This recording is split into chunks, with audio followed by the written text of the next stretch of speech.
They better have given that man an ice bath after he filmed his scenes, because when I tell you how he carried the whole cast on his shoulders.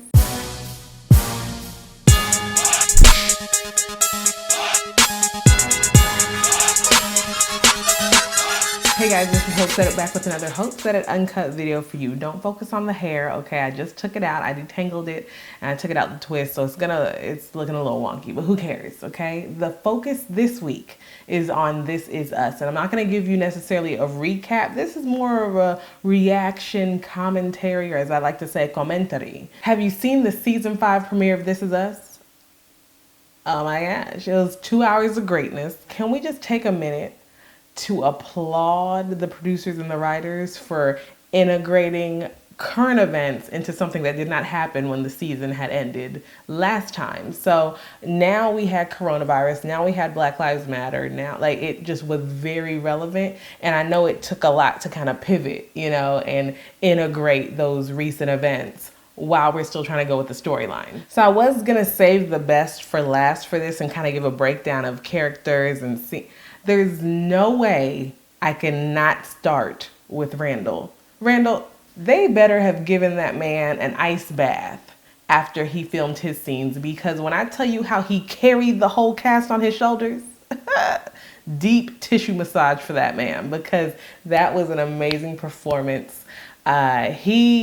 He showed growth, and that's the growth that we needed. Okay, let me back up for you a little bit. So the season starts when it pertains to Randall. Let me get to Randall's part. He is seeing the coronavirus. Oh my goodness, it's real. They're being very proactive and spraying down and keeping clean and all that good stuff to keep Rona away from them. And then he gets a notification on his phone about George Floyd, and he watches the video, and it's him processing watching a man die basically at the hands of someone who's meant to protect you. And that's really what Black people felt at the time. I'm not going to speak for all Black people, but a lot of Black people felt that. Like I literally saw life leave someone's body before my eyes. How is that not traumatic? How are you not going to be traumatized by that? That's not something you easily get over. So the way he built his emotions around that, him and his wife Beth and his children that were in the room. One of his daughters even was like, you know, hey, can we not watch this anymore? It's depressing. So you just see the kind of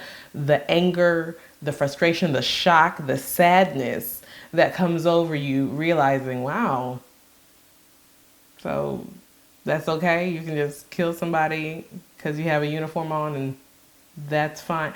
It was good, and it was eye-opening, and it was what people needed to see, because you see what some Black people felt at the time, the emotions with that, and even segueing it to his white siblings. He is adopted, remember? So he is the only Black person in his, you know, sibling type family, talking to his sister Kate. Now, he's at odds with almost everybody in the family. He had to back all the way up from his siblings just to give him some space, because he feels like he's doing the best thing to take care of their mom, and they're kind of, it's just a lot of disagreements going on. Watch the show if you want to know the deets. But he, even when he's kind of distant with his sister and gets to see her for their birthday, they go up to the cabin, and instead of, you know, a loving warm embrace, hey, he says hi, he gives pleasantries. So he's about to leave, but Kate tracks him down and says, hey, you know, how are you doing? Are we good?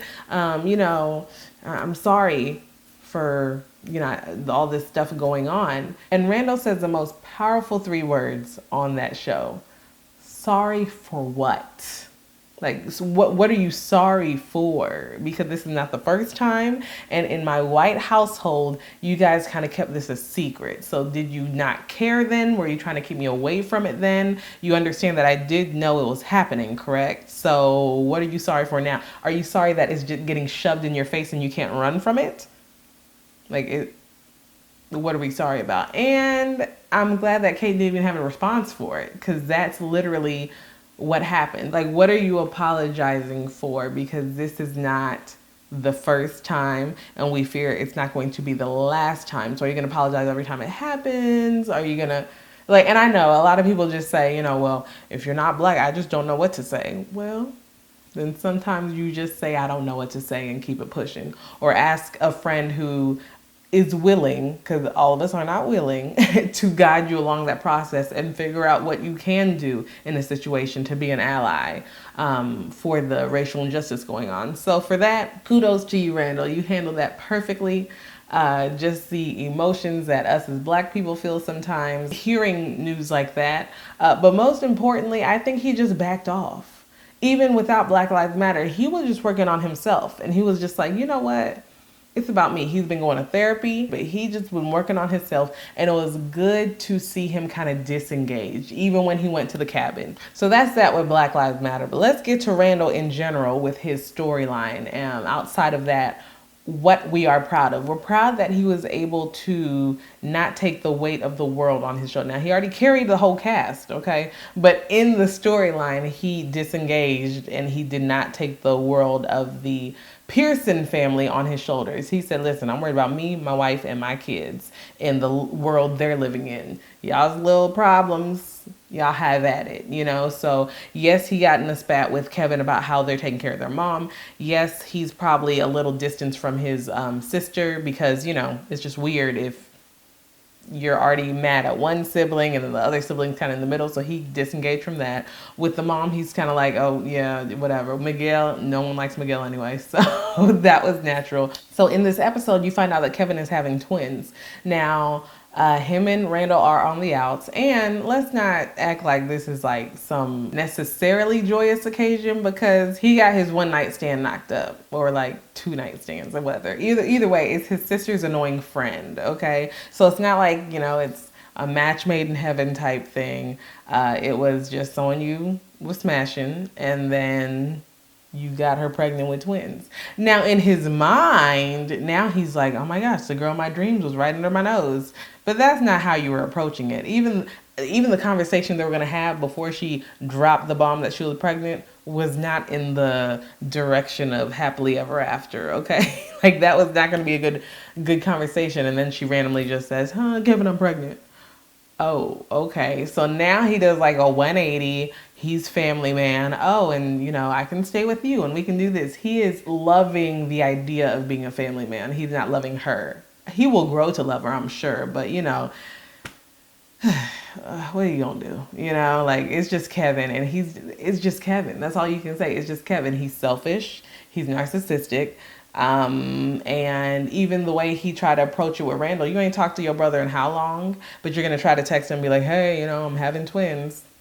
Boy, boo. How about you say sorry? Okay. So fast forward to when they're at the cabin and Randall's about to leave. Kevin runs after him and just, hey, you know, I'm having a baby. Any advice? Boo boo. No. Hey, I'm having a baby and I'm sorry how things left off. I want to apologize for saying I regret the day dad brought you home. Like, come on now. Let's not act like vowel words weren't exchanged. You're just like, hey, well, never mind. It's about me. Congratulations to me. Any advice? My advice is to have you teach your daughters how to apologize. Okay? Next. So that was just very Kevin of him to make it him. Like, I don't know if you know how to apologize or what, but you just were acting like, well, I have good news now, so shouldn't you feel happy for me? You know, and this is the thing about the show. You can be anybody's team at any given moment. Sometimes I'm Team Randall. Sometimes I'm like, Randall, what are you doing? Chill out now. Team Beth, cool. I don't think was there a time I was never Team Beth? Beth is pretty cool. Maybe with the dance studio, I was like, girl, don't get into debt for this little pipe dream you have. But anyway, listen, never Team Kate. Okay, I'm sorry. That girl just annoys me. When I tell you that is self-pity personified. But anyways, with Kevin, I was very underwhelmed because he didn't apologize, but yet he wanted to share this great news and have Randall be the bigger person in my mind. Like, just fess up and say, I messed up and I know you care about mom and here's the situation. Speaking of that, when they were at the cabin, did they not utterly mess up and their mom go into some dementia episode, right? Because Miguel, who had one job, decided to give her a medicine that counteracted or gave a negative reaction to her dementia meds or Alzheimer's meds. I don't know what stage she's in right now, but either way, her medicine for her memory loss. He gave something that counteracted with it, and then she went into an episode.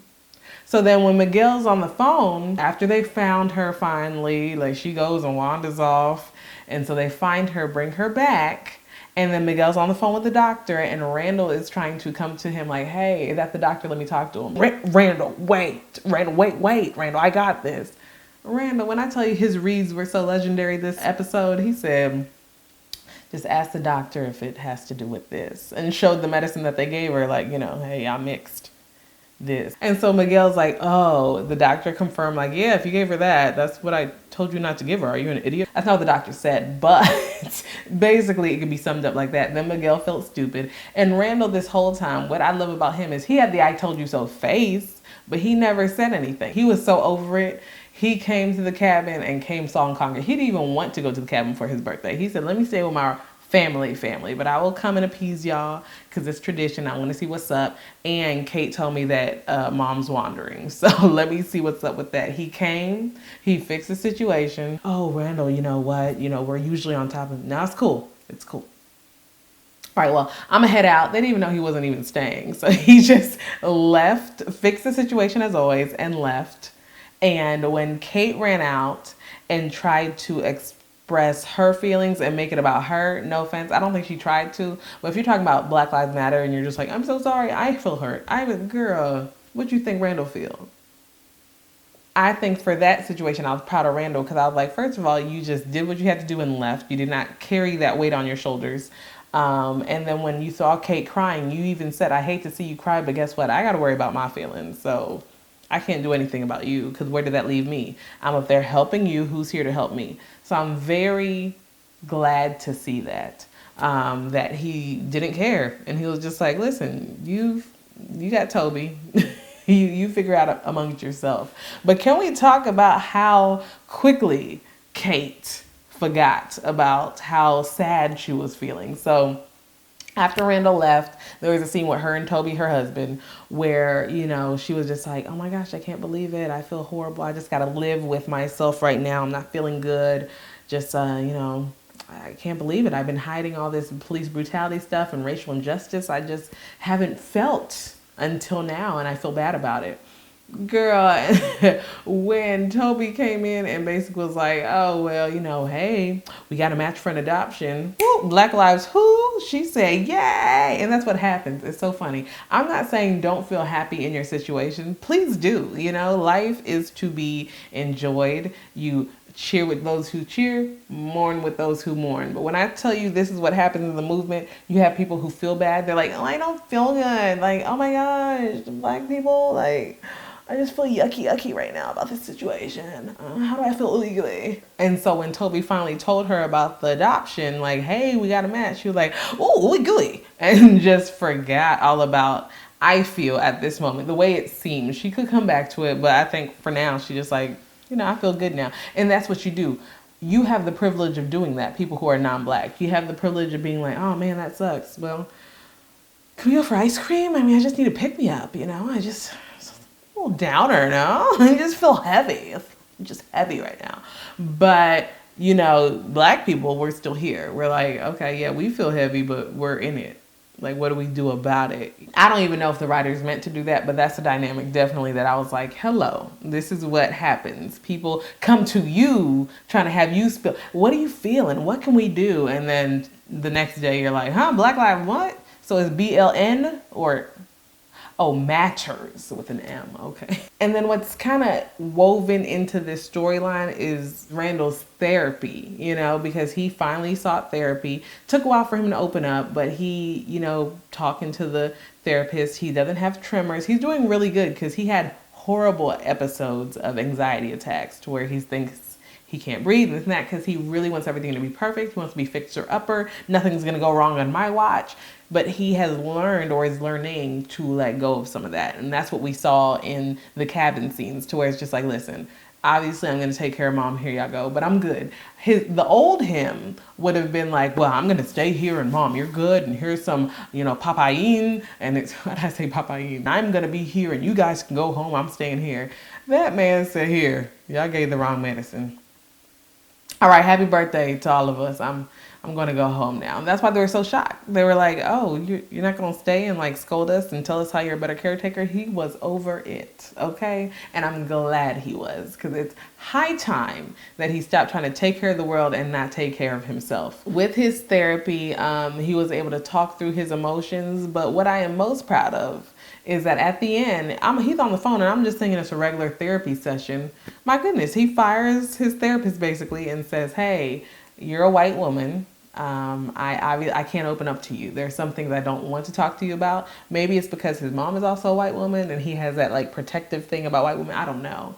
But he realized within himself, I need a black therapist. And that's true. I'm not saying everybody black needs a black therapist, but I'm just saying for some experiences, for whatever you are, you need someone who knows what you're going through, not someone who can say, and how does it make you feel? No, like, don't you know? Because you've been through it too. Either whether it's, drug addiction or whatever, you kind of sometimes, not all the time, need someone who's like, listen, I've been there and that monkey is hard to shake. But for him, I think especially going through the added trauma of seeing George Floyd die in the storyline, he needed someone who has that experience, who's like, yeah, us as black people, we can this and that. Like, you just need someone that you can talk to, because I don't know, as great as the therapist was, I don't know if she could have been as effective with his feelings and had it with fidelity, talking to him in a place that will help him. And that's a lot, because there's a lot going on for Randall right now. Yes, Corona's going on. Yes, Black Lives Matter movement is going on. I don't think his finances are going great. So there's a lot of things he could be stressed about.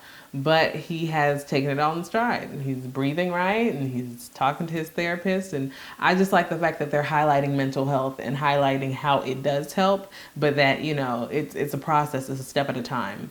And then, oh my gosh, those last seconds of the show, I literally stood up. I said, oh my gosh, when I watched it, because if you saw the episode, you see that, we're going to a flashback of Randall's dad, who we know died of cancer. But we're going to a flashback of when they first had Randall. They were both drug addicts, I believe. It seems like the mom was a little more hardcore than the dad. She stopped, I believe, when she was pregnant, but she absolutely went right back on when she had Randall. And I don't think they went to a hospital. She didn't want to look like a drug addict or, either way, they had the baby there. She was in so much pain.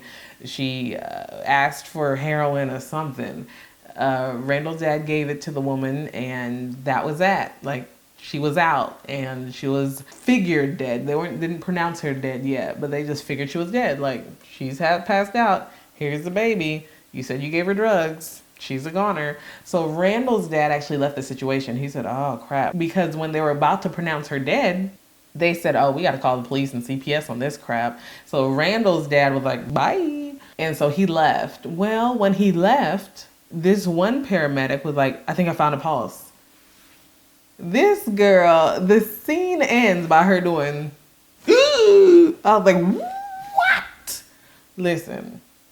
I don't know what they're going to do. Like, Randall's mama is alive. Okay, his dad is gone. We know William is gone now. But apparently the mom that he never knew and he always thought was dead and that the dad always thought was dead is alive maybe somewhere? Is she still alive? Is she? I just want to know, and I always try to think ahead, and I feel like the writers kind of like look on social media and the blogs and stuff to see what the predictions are, so they don't do that. Because I've seen like people say, oh, the mom is going to be Randall's black therapist that he wants. Well, the writers are probably going to be like, nope, and not that anymore. I just need to see how we're going to weave the mother, because Randall's going to meet his mama. He's going to meet his mama, especially at a time like this. I think he would love to have his mama, That would be a great dynamic to have. They had Williams, and in the short time they had Williams, my goodness, he made everything okay. Even made Miss Becca a little insecure. But, it is what it is. I hope the mom is there, because there's just something about a mother's love that I'm like, Randall needs that. He needs that hug. He needs that, I don't know. He just needs to know that his mom was always thinking of him and she didn't know where he was. I just hope that everything goes well with Randall, with his mental health, with his state, no more breakdowns. He pieces his family together, and that he finds a good boundary with the other Pearsons, because I think they're going to reunite again, but they have to have new boundaries. He can't be Mr. Fix-It. Kate is wholly married with a child. Randall can't be your shoulder. Okay, you got Toby now. Kevin, like, we know that you going through issues, and I just wish Daddy was proud of me, and I treated him like, you go to therapy for that. You deal with those issues. It's not Randall's fault to always assure you that Dad would be proud. Like, it's getting old. Mama, stop acting like Randall is your pseudo husband. You know, you take care of everything and this and that and this. You have Miguel, Mr. Can't Get the Meds Right Miguel. Like, figure that situation out. You're the one who married him. Deal with it. Anyways, I don't know what the next episode is going to bring. I could do without a Kate sequence. I just don't. Does anybody else not care for Kate? Like, not the actual actress. You know, she seems cool. But I'm saying, like, the whole Kate thing. From childhood to now, child. I'm like, I am over it. Adopt your child and move. Is that how we can get you off the show? Oh my goodness. But This Is Us, guys. Check it out. It's an NBC drama. And you know I don't watch drama. Well, I watch reality show dramas. But like actual drama, scripted, I don't really watch shows like that. So this is great. There's a reason why everybody watches it. So yeah, catch up and see what's up. But I hope you like my commentary. Let me know what your favorite part is and what you thought. Do you agree or disagree? I'll talk to you guys later though. I have a blog post every Wednesdays and the video drops on the weekends. Okay, so in the meantime, you can follow me on social media at Hope Said It on Facebook, Instagram, and Twitter. And obviously check out my website at hopesaidit.com. Bye. This is oh, that's the voice. Never mind. Hold up. Is my hair detangled?